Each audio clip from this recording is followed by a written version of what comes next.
Taking test video.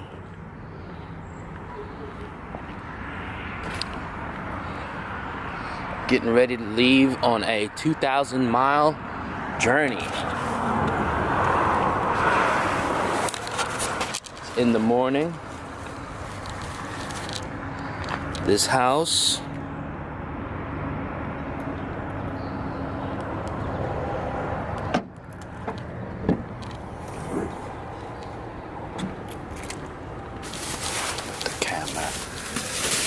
Back then.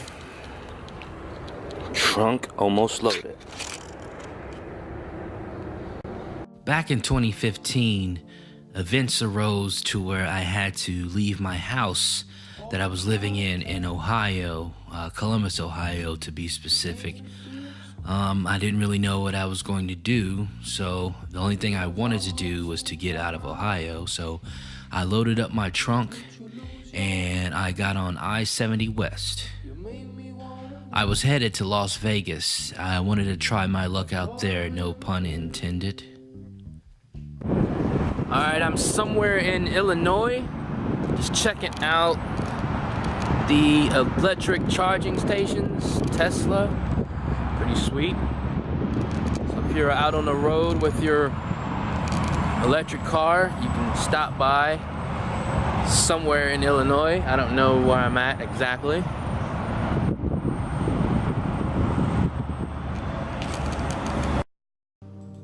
I stopped through a lot of places. I came across a Tesla charging station. That was pretty new at the time. They weren't really widespread, so I thought it was notable when I saw one. Rise and shine.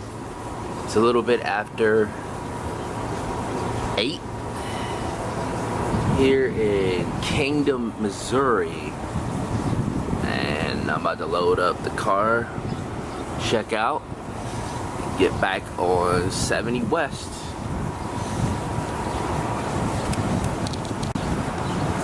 Driving across America is a really beautiful sight. You get to see a lot of historic America. You know, I-70 was built really quick and really expediently. It was a really nice investment to connect both coasts of the United States. Driving 70 West, you notice in some states it's really flat and you could see for miles and miles and miles. I noticed that Kansas, it really is definitely a flat state. And when you drive through there, the scenery is... You drive through Indiana, you drive through Illinois, you go to Missouri, next thing you know you're in Missouri, next thing you know you're in Kansas, and then the next thing you know you're in Colorado. Colorado was my second stop. I stopped in Kingdom, Missouri first, and I hit the road and drove all the way till I got to Colorado. I got to the capital there, right in Denver, but I didn't want to stop there for some reason. The hotel prices were a little bit inflated, so I thought I'd drive a little bit more.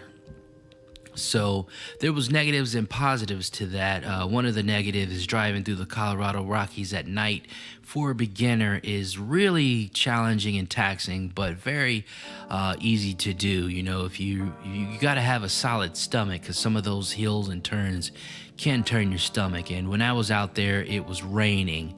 And then driving 70 West.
So after driving past Denver, I finally came to a hotel, but the hotel had did not have Wi-Fi in the rooms, and yes, that was enough to make me go even farther.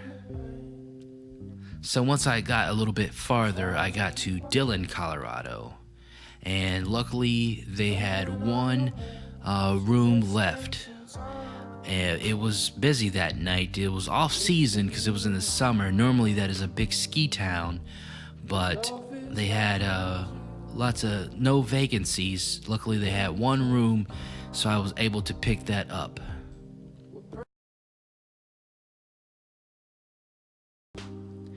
So being tired and a little nervous from the road, I decided to take an extra day.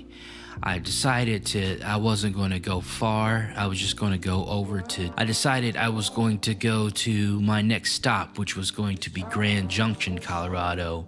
It was a very small town, very western town. It was very new experience to me, getting to see that small western town. It looked like it was like a real simple town.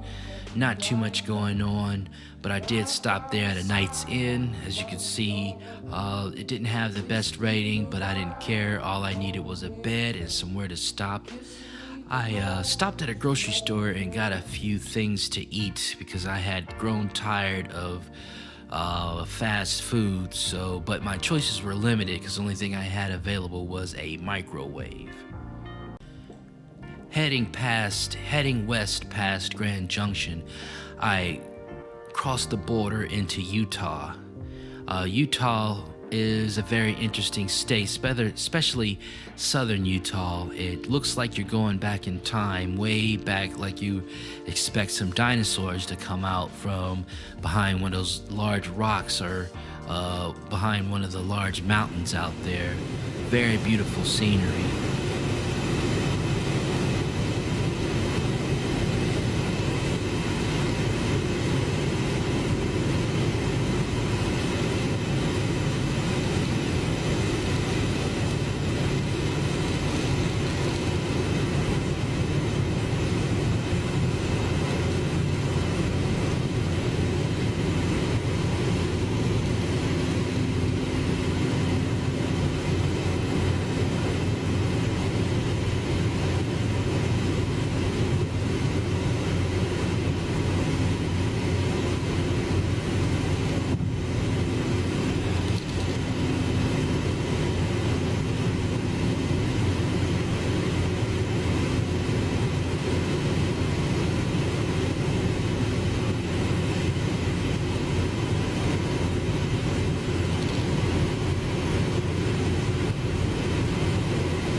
And in Utah, it's really the last leg of 70 West.